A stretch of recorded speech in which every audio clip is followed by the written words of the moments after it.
organizers for inviting me here. It was a great pleasure to see France before the start of the teaching term.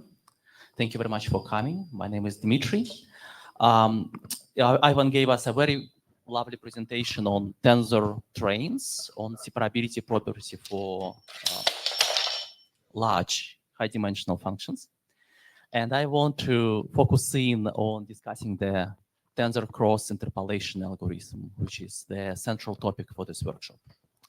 So I will look at it. I will talk about this mostly from historical perspective. I know there's a lot of recent developments, but I think it's important when you do when you evolve in a very quickly growing field, in a very when you jump on the bandwagon of some scientific discovery, it's very important to be able to look back and see what is the history of this topic, how it all started, and to acknowledge that it didn't start right now. It maybe start a little bit earlier. As Ivan said, a lot of tensor train technique is a rediscovery of what physicists have known already in some niche community with respect to some very specific problem in quantum physics and written in a very specific language of quantum physicists, which for us mathematicians need to be translated into our language. Yeah, and in this translation, sometimes new ideas pop up, and sometimes new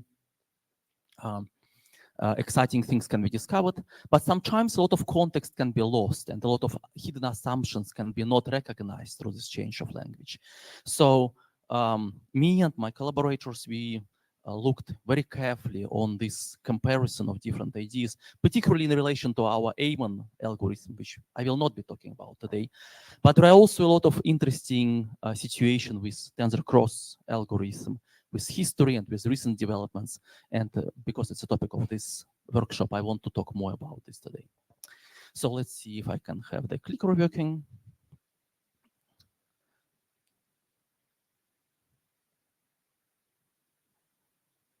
Doesn't seem to be the case. Oh yeah, I can. Just need to turn it right. Okay, so the title is written in terms of integrals, and this is a little bit misleading because I'm not really going to talk about high-dimensional integration per se. Yeah, the real process which we are going through is reconstruction, high-dimensional reconstruction of a high-dimensional function from a few samples. But there is a reason why I put integrals in the title, and I will talk about this when the time comes. But first of all, why do we care about high-dimensional integrals, right? In this audience, probably a lot of you are physicists. Yeah, so you think about this as a representation of high-dimensional wave function. And of course, all elementary particles, all quantum physics is high-dimensional. Yeah, so it's very natural.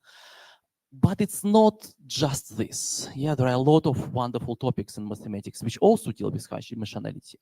For example, in mathematical finance, we integrate high-dimensional integrals, which represent some stochastic probabilities. But there are other fields as well. So there are Ising susceptibility integrals, which I will talk a little bit about today, which is kind of quantum physics, but it's not your wave functions. Yeah, it's a different kind of high-dimensional integrals. There are representation theory, representation integrals, which are also high-dimensional, and they come from a completely different field, from a group theory, yeah, or random matrix theory. And there is a lot of high-dimensionality coming from stochasticity. In these different fields, people kind of come up with different mathematical ideas of how to tackle those integrals.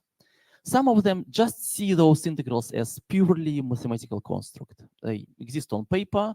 They are a transition step between one reason and another argument, and they're never meant to be actually computed.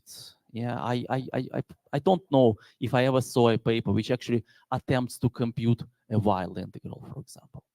But in other fields, they are actually things we want to compute. For example, in mathematical finance or stochastics, we actually want to solve this problem, and we suggest algorithms to how actually do this.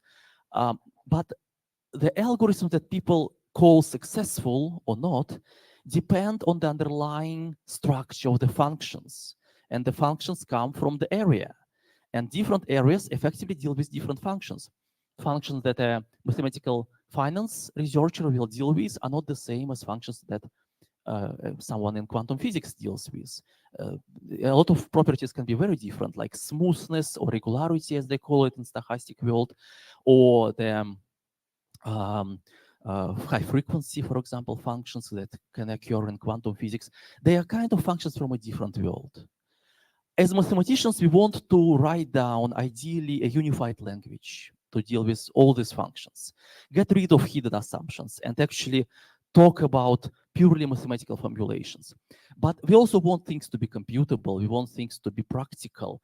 And when we do this, we rely on these assumptions, because you cannot really solve a problem with any high-dimensional function. Yeah, we work with subclasses, whether we know it or not, and we need to describe those subclasses and use this structure effectively. So this is an internal contradiction.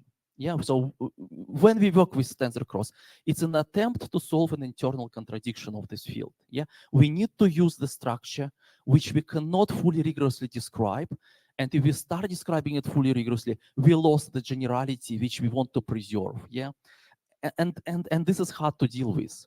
If you are a physicist, it's easier, because ultimately your proof is the pudding. Yeah, you just show that you solved the problem, you show nice graphs, and everything loves you. If you are a mathematician, then there is always someone kind of a pure mathematic, a little bit on a more pure spectrum than you, who says, oh, you don't have proofs, so should I really accept this paper, or should you go back and in 10 years look for a proof? And there is always someone on a little bit more practical aspect who says, well, yeah, you have something which you call a proof, but I don't see that your algorithm solves my problem. And until I see it, I probably reject your paper. So it's hard to be a mathematician, as many of you probably can relate. And I lived through this struggle. I lived through this period of life when I was a little bit desperate to persuade both parts of this wide spectrum of what mathematician could be. And a lot of what I'm talking about here today is kind of reflection on this attempt, on how you persuade people, how you get your ideas across, how you make peace with different requirements from very different people and find your own path through this. Yeah. So, okay, before it becomes selection psychoanalysis, I move on with mathematics. Okay. So suppose for a moment we want to find a high-dimensional integral. We want to find one number which is an integral of a high-dimensional function, but the function is high-dimensional. Yeah. So what can you do? In one dimensions, we know wonderful mathematical results. You know what grid to construct in one dimension, and you have exponential convergence of your integrals. We do it with our bachelor students. They come out away very happy because they learn some fascinating mathematics. And then boom, they go in real life, and real life is high-dimensional. And they now don't know, because what do? You have a wonderful one-dimensional grid, which gives you exponential convergence, but you want to apply it in high dimensionality. Yeah, so can you take a cross product of all these grids, then the product of all of them, and just compute with exponential convergence again? Yeah, you can, but you will have an exponential price to pay. Yeah, because the total number of points in high dimensional setting grows exponentially. So that's a really bad idea. Yeah. So what else can we do? And then suddenly, boom, totally different picture, Monte Carlo, yeah, which comes from fields like mathematical finance and stochasticity. Throw away everything you know about one-dimensional function integration and just pick points randomly in the high-dimensional space.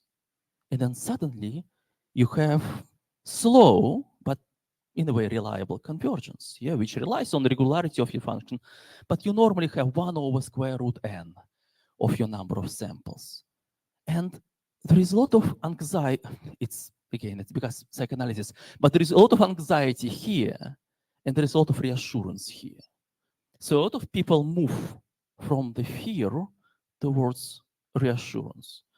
And it may look, about people, because everything is about people, but ultimately this means that almost half of the computers in the world which solve scientific problems solve scientific problems using this algorithm. And this means that a lot of the environmental impact that we create as researchers is because this algorithm is not as fast as it can be.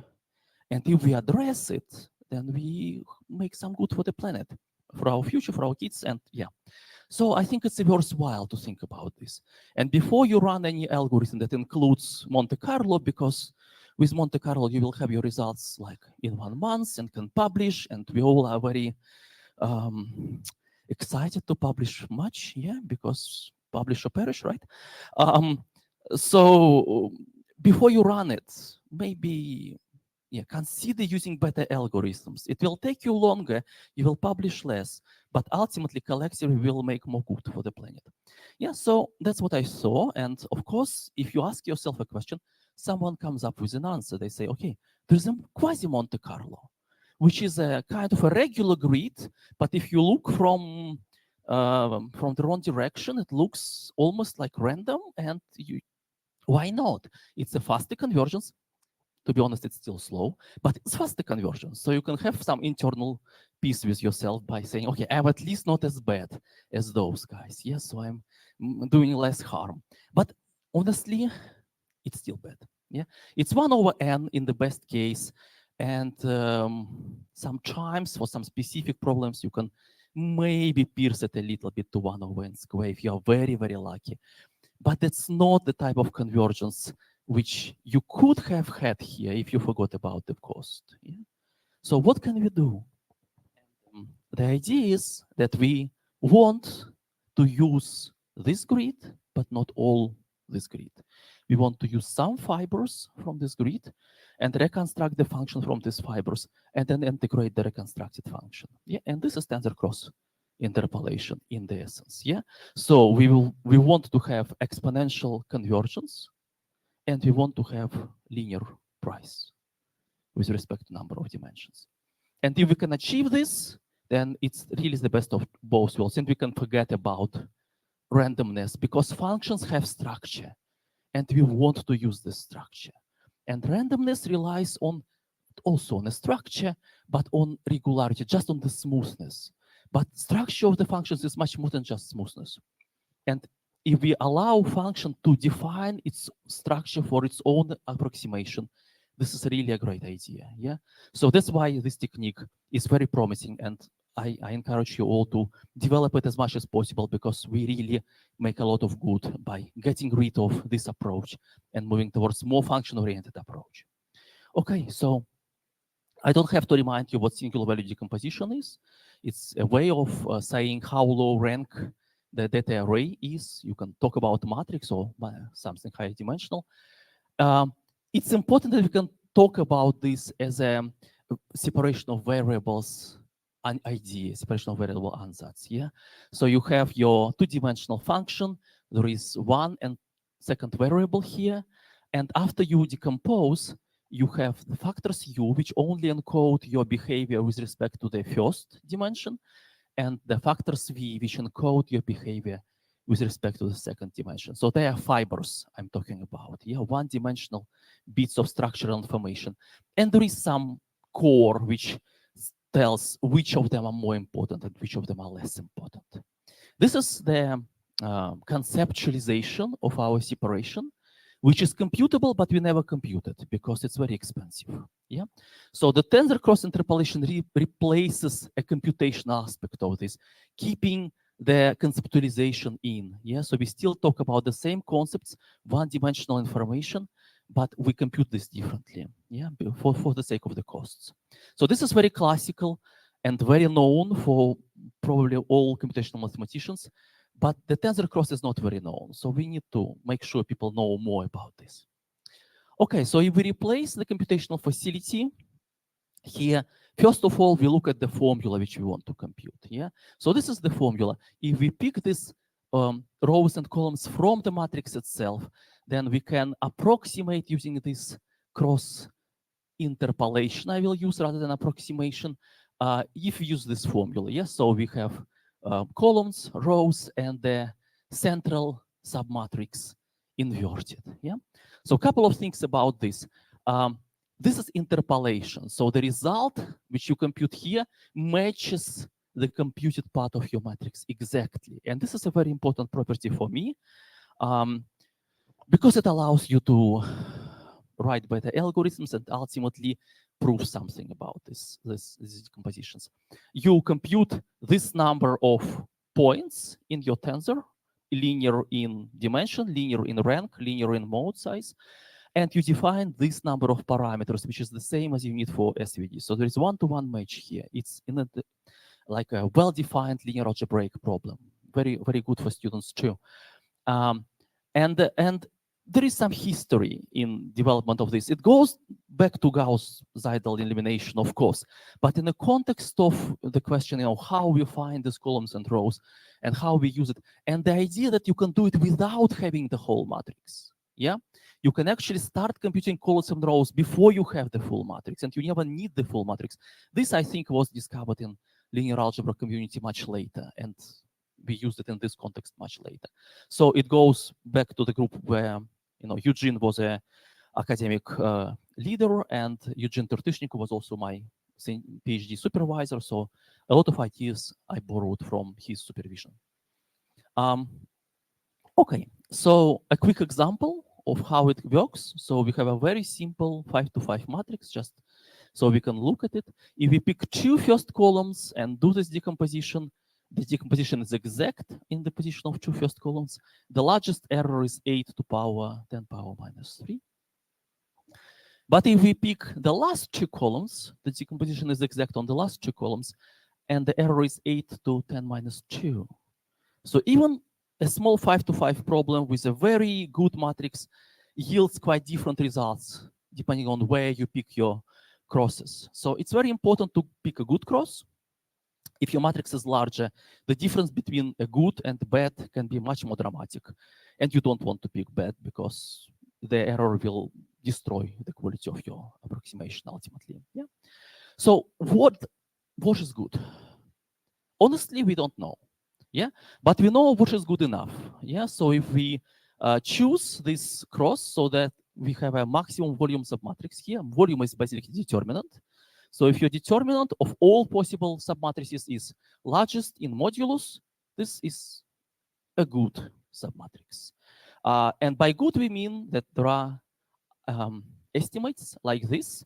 So the quasi-optimality factor is your rank in Chebyshev, in Frobenius norm, and rank square in element-wise Chebyshev norm. Yeah.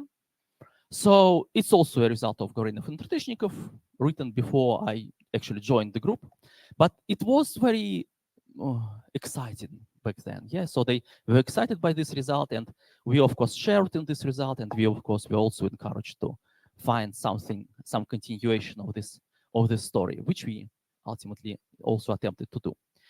Okay, so what was the continuation of the story?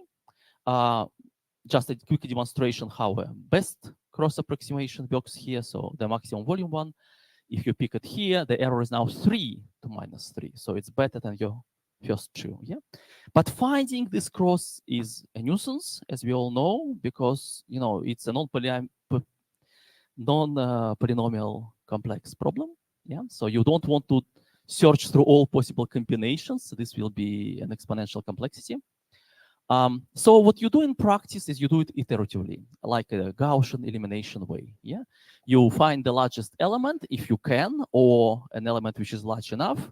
If you can't, then you pick a cross in position of this element. You start computing residuals now, so you look at those elements, find the largest or close enough to a large one, and then put the second cross here. For this example, the iterative algorithm yields exactly the maximum subvolume matrix, but it doesn't always has to be the case. Yeah, and depending on the structure of your underlying function, this idea can be successful or less successful.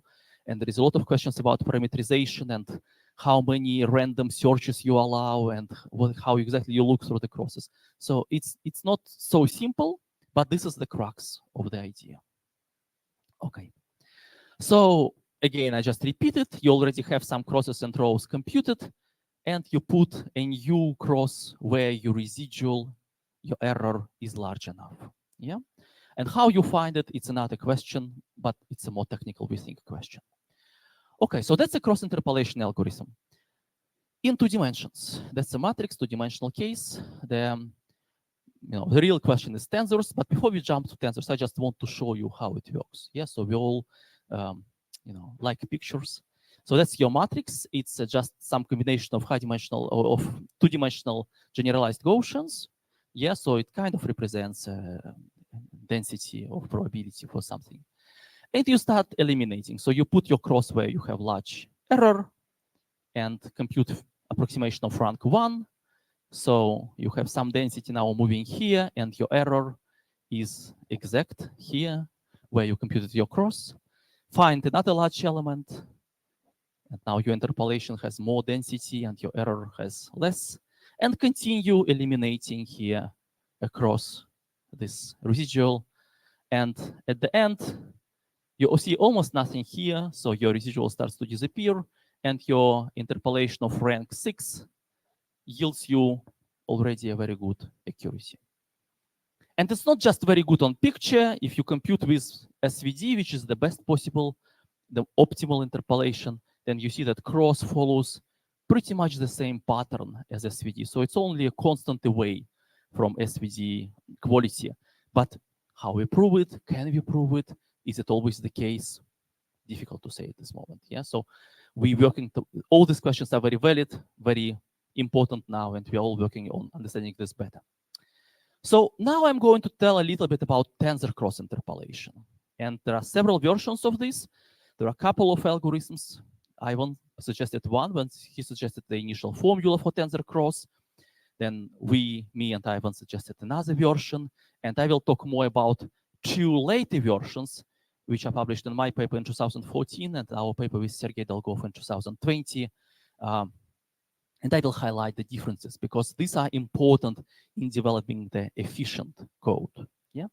So far I was just talking about pick an element, pick a large element, but it's important how you do this. So I will use pictures like this. This is matrix. Two indices are separated and then glued by the summation index. And this is tensor train. D indices are separated and then glued by the summation index. Yeah. So that's a tensor train visualization.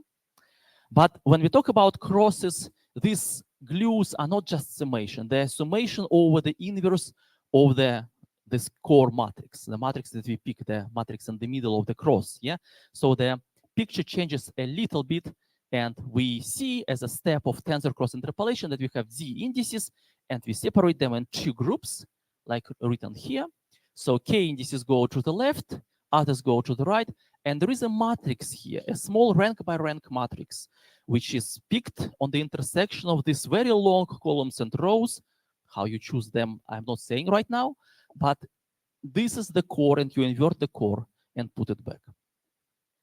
And this core has to have large determinant because otherwise you cannot invert it. You will have a very large error inverting it. Okay.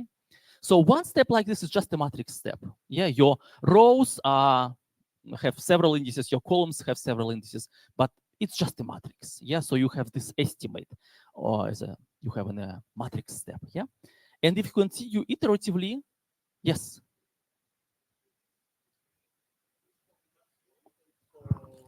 Yes, this is valid if you have a Maxwell here. Yeah, so I'm not talking about practice here yet. Yeah, so that's a theoretical construction about the estimation of theoretical possible accuracy, just to prove that this concept can be good concept for high-dimensional interpolation. Yeah.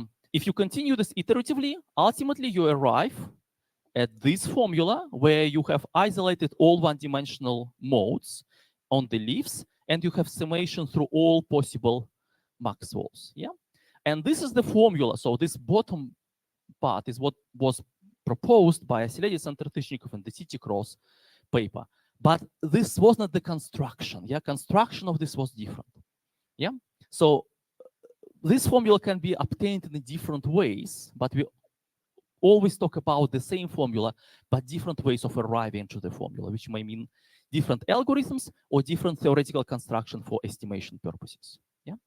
So there was an algorithm for this formula in 2010 paper, which has some drawbacks. It could not adjust the rank, so we has to start with a good rank.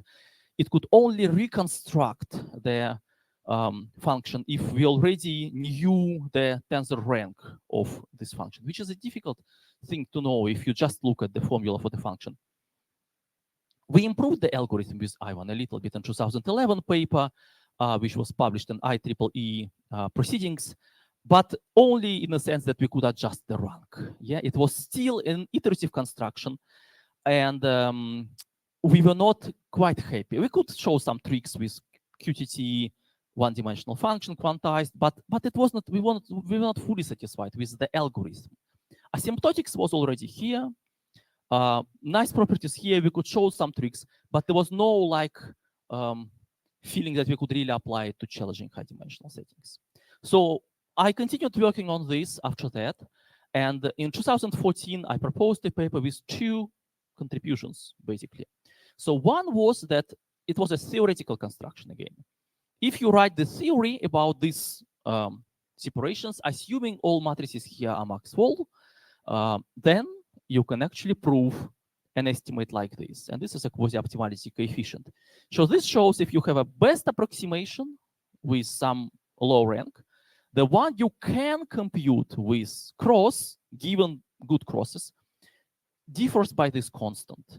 And this constant is not too bad, but it's also not great. It's not exponentially bad, which is nice, but it has this strange factor of rank to the power of log dimension. So it can be a polynomial of rank of more or less any order, depending on how you look at this. Yeah, and it also had this kind of condition numbers kappas, which are like a Chebyshev, an element of a matrix and an element of the inverted matrix, which we have an estimate, but it's not something you're really happy about having this estimate, yeah, because you don't really control it.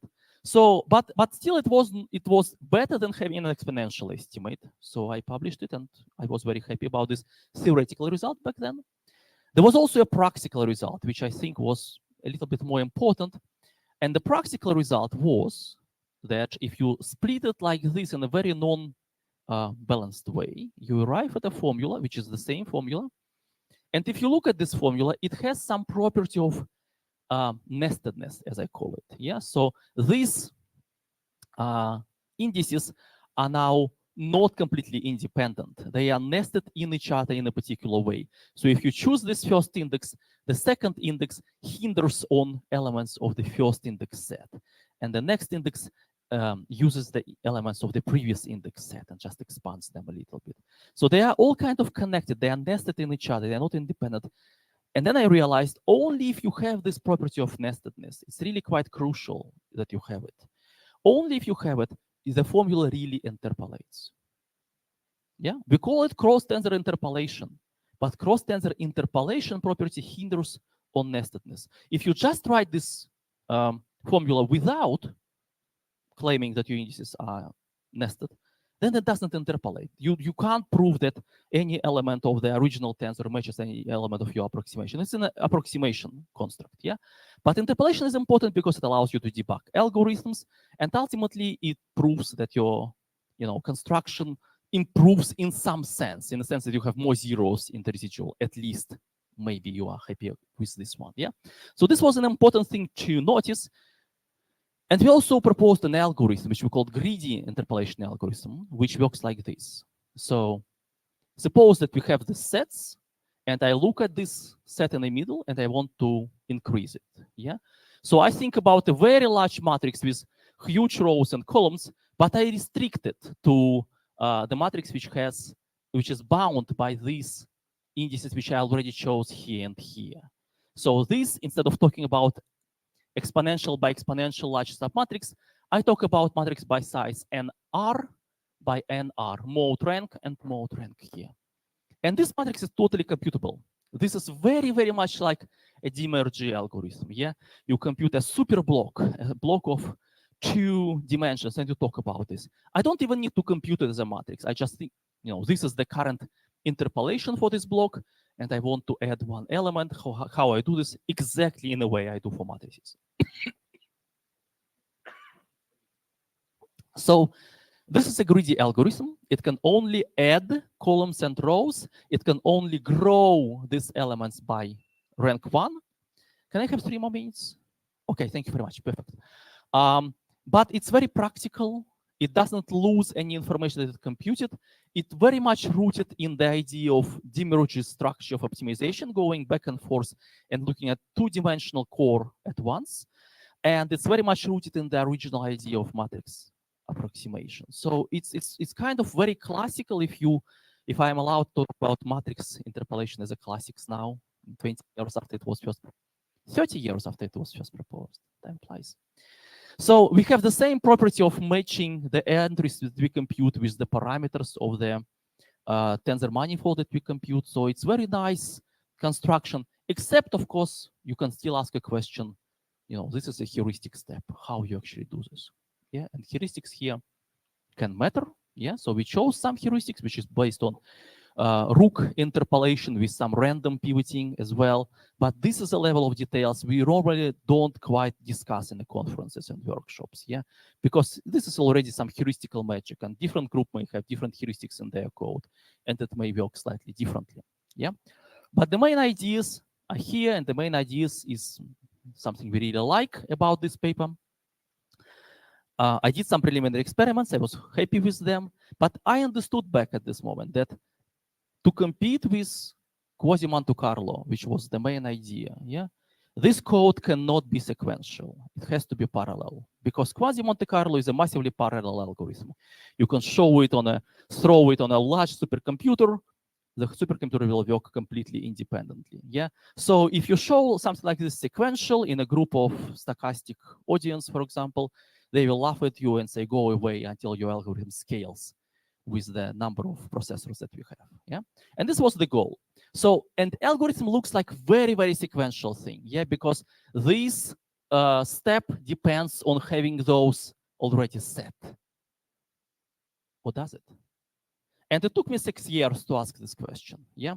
And then I realized it actually doesn't, yeah? So the idea of a parallel computation is that you can start updating this core based on those cores being here, but you can also start updating those cores at the same time.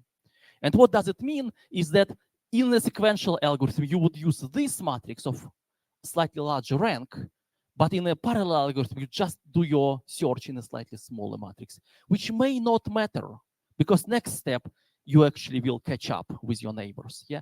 And the parallel structure of the parallel algorithm is also very nice, because this information about the cores propagates left and right through the computational network of your cores in a cluster system in a very nice way. So we published in 2020, and we're very happy with, we published it with Sergey. The related work on parallel computers also, of course, happened in the same time. But I don't know how practically successful these algorithms were, because the examples that they demonstrated were not very, to me, very impressive. They reached accuracy of 10⁻⁶, 10⁻⁸ for some problem which looked not very difficult. And I didn't know why you really need a parallel algorithm for this. So a lot of effort here was about getting this idea across and finding a problem where you really need high precision. And this was not so easy, because you come to stochastic people and they say, oh, we are happy to have 1, 2 correct digits, and that's it. Yeah, you don't need more. You come to machine learning people and they also say, we solve classification problems. We are happy with 2 digits of accuracy. So, but these algorithms, they really shine if you want to reach, like Ivan said, almost precise results, 10⁻⁻16 or something like this. So I was looking for a problem that admits to say we have a high dimensional integral and we want high dimensional accuracy. And high accuracy. And I always thought these problems really exist out there, but people don't know how to solve them. So they never admit that they have this problem. And again, psychoanalysis here, right? So, and that's a problem for us mathematicians, because we want some classes of problems. But if people from practical sciences do not admit that they have this problem until they solved it, we don't know. Yeah. So this is kind of a catch here. Yeah. So we wrote our parallel code. It parallelizes. So your remove 1D in this scaling, so it parallelizes almost perfectly until your number of dimensions is bigger than the number of your compute cores. Let me just show you one example here, which we used, yeah, for high precision. So this is about Ising integrals in Ising susceptibility problem. So we have superconductors and normal materials. Superconducting property occurs when the material is cold. Yeah, and what is it about? It's about spins being oriented in one direction as a group. How do they know? How can they orient as a group? Yeah, because they actually connected to neighbors. Yeah, so I'm a spin, he's my neighbor, I can feel his spin, his orientation, and can just adjust myself to him. But they do it in a huge clusters, like hundreds, thousands, millions of them. If we people can do it, would be very lovely, yeah? So, but how do they know? How this information propagates through the lattice almost instantly? This is the question of superconducting properties. And in description of this, they notice that the physical parameter called susceptibility changes behavior, and they want to describe it. To describe it, they need to compute these high-dimensional integrals. And actually, you have a series of them, and dimension grows as you go through this series. So every next term requires you an integral of a high dimensionality. So 1 minute, please, yeah? So we had this D integral, which is our target. C integral is a simplification. That's our simplification of this integral we actually want to compute. C admits analytic derivation, so we can actually verify our algorithm compared to this analytics, yeah? And by verifying, what we see after everything is coded and everything runs is that our cross interpolation in double precision converges to 16 digits, in quad precision converges to 32 digits, and if we run it with arbitrary precision, we converge using this shape, and this is an exponential convergence. So the integrals you see are not very nice, but the convergence you see here is clearly exponentially convergent pattern. So what we know about one-dimensional function manifests in high dimensions to precision of 100 digits for an integral of size 1,000 dimensions. So this was the message, and I repeated it on many conferences loud and clear because I think this is very important. Yeah, it's an algorithm of a new class, and this is something I put quasi Monte Carlo here, but you see it's just totally different worlds. And practical application of this is computing those D integrals, which are harder because there is another term which complicates them quite a bit. But we also managed to improve on the previous results, and we compute this integral using 400 pounds of electricity. If we computed it using the quasi Monte Carlo, the electricity we would use would be enough to run a household for several years, or run a train from between two cities like Brighton and Bath. Yeah, so this is a really big improvement, and this is all in this paper. So yeah, this is our main application. There were other applications we tried, but I'm not going to talk about them because my time is up. Thank you very much for your kind attention. I hope there are questions.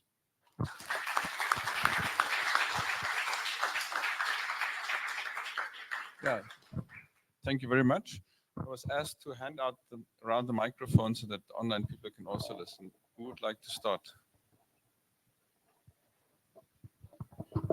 Good morning. Thank you for the nice talk. You talked about this nesting condition. Yes. And I didn't really understand why it's essential. If you could re-explain it to me in an intuitive way.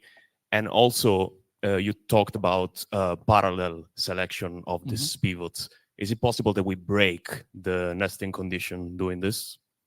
Both are excellent questions. Thank you very much. So nestedness, it's kind of written here mathematically. Maybe it's not the best formulas, not the most intuitive formulas, but basically what is it about is that you have a kernel here. Yeah, so you have an index which you select, which has d minus 2 indices in it. Yes, you select fibers with d minus 2 indices in it. Yeah, and you already selected some here, which have. Sorry, let me go back because I'm going from a wrong direction. So you select index here, which has 2 indices in it. Yeah, and you already selected some with 1 index in it. So when you select the one with 2 indices, 1 cannot be arbitrary. It has to be from the set you selected here. Yeah. So, for example, you looked at this first step and you said my last index can have any value between 1 and nd, but my rank is 2, so it would be 1 and 2. And so ID can be 1 or 2. And when you move here to select ID minus 1d, they are pairs now. So you can have like 11, 1, 1, 1, 2, 1, 3, 1, 4. But the point is 1, 4 is now forbidden. Yeah, you have to pick anything 1 or anything 2. Yeah, and this is a nestedness. Without nestedness, you cannot prove that your interpolant and your original data are the same, because you can prove it for every core, but it doesn't combine in a way. Yeah, being able to combine it hinges on this property. Yeah, I probably cannot explain it more intuitively other than inviting you to look at the paper, but the proof is not very large, so it's just a careful writing down of linear algebra here. Yeah. Okay, what about the parallelization? Oh yeah, parallelization. Yeah, let me scroll. Wrong button. Yeah. So, and wrong direction. So parallelization. The great thing is that you only grow them.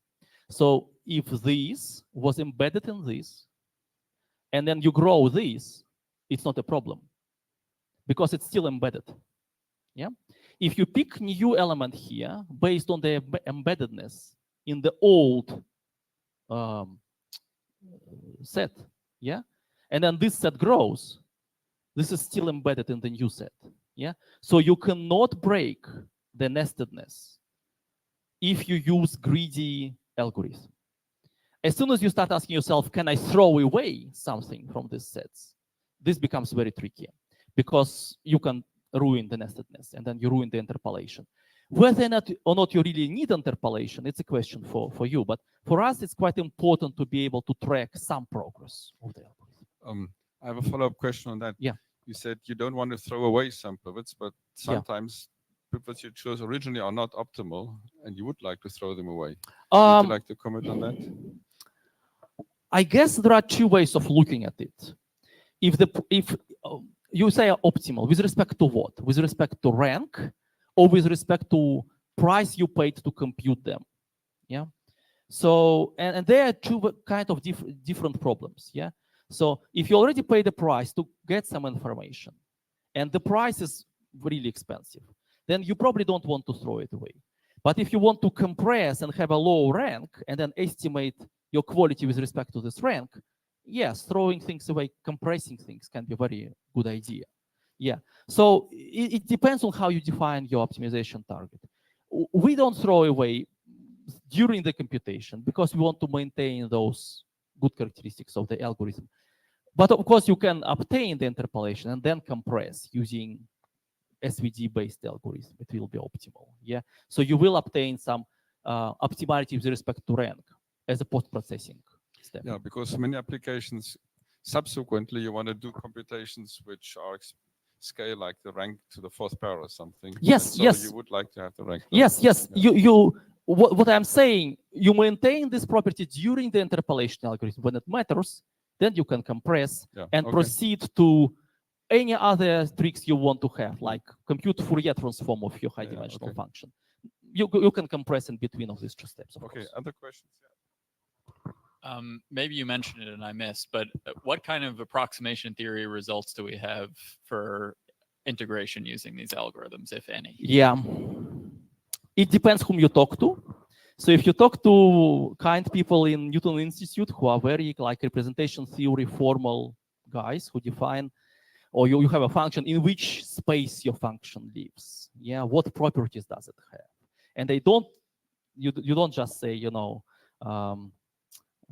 Sobolev function. You need something more fancy than this, of course, to talk to these people. No, we don't have any results to satisfy this kind of requirements. Yeah, our algorithms are heuristic. So as Ivan mentioned, if you have arbitrary functions, you can change it in a corner, and then everything blows up. Yeah, because you never look at this specific code during your interpolation algorithm. But if you allow some smoothness into consideration, you can write down some estimates. Just it's not easy at the moment. Yeah. So we kind of break analysis in two steps. We look at the best possible approximation. So we look whether we can prove something like this, separability as a concept, and then we say, okay, then the best computable thing differs by this quasi-optimality factor, and the practically computable thing we don't know. So is x minus root n purely empirical, or is there a reason? The pattern of convergence that we have here, this is because of the if you have one-dimensional function, the best thing you can achieve with an optimal grid is this. Yeah, and we wanted just to replicate what our best one-dimensional integrator would do. Yeah, and the fact that we did it in high-dimensional settings basically means that high-dimensional is, in quotes, not an issue anymore, right? So we reached the same limit as a one-dimensional integrator would do. But that was probably for that specific set of functions, right? This is not a general result. In one dimensions? You studied a certain class of integrals there, right? In one dimensions, your quadratures, if you assume some simple properties of your one-dimensional functions, your quadratures have quality, which is exponential in number of points, sub-exponential number of points, and you will normally have something like this in your estimates for one-dimensional functions. Okay. Continuous one-dimensional functions. In the interest of the coffee break, I suggest we wrap up Yeah. now. Thank you very Thank much you very again much. for the Thank very you. nice talk.